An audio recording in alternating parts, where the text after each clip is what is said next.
আসসালামু আলাইকুম বন্ধুরা, মুশফিক থেকে শুভেচ্ছা ও স্বাগতম জানাচ্ছি। আনন্দ এবং উৎসাহ উদ্দীপনার প্রফুল্ল মন নিয়েই আপনাদেরকে জানাচ্ছি। অনেক প্রথম অভিজ্ঞতা, প্রথম চাষ, এবার এই সেই বাসমতি ধান। আল্লাহর অপার মহিমা এবং সুন্দর আল্লাহর রহমতে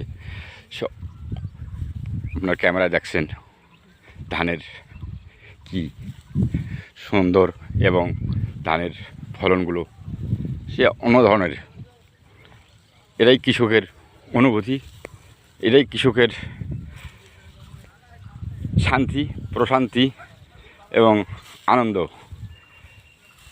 ধান প্রায় পাকা পাকা ভাব, আরও 2-4 দিনের মধ্যে পাকবে।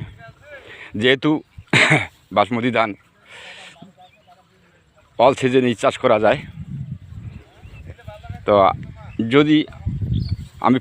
যদি আপনাদের কারো বাসমতি ধান চাষ করার ইচ্ছে থাকে তাহলে আমাকে নক দেবেন। আমি আপনাদেরকে বীজ 100% করে আপনাদেরকে বাড়িতে পাঠিয়ে দেবো, আপনাদের ঠিকানা পাঠিয়ে দেবো।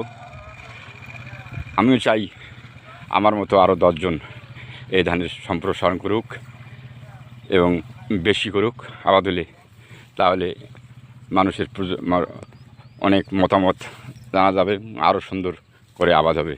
দেশ আর বাইরে থেকে বাসমতি চাল আমদানি করা লাগবে না। এদেশেই মানুষ, কৃষক ন্যায্য মূল্য পাবে, দামও পাবে এবং কৃষক স্বনির্ভর হবে। এ বলে শেষ করছি। আল্লাহ হাফেজ।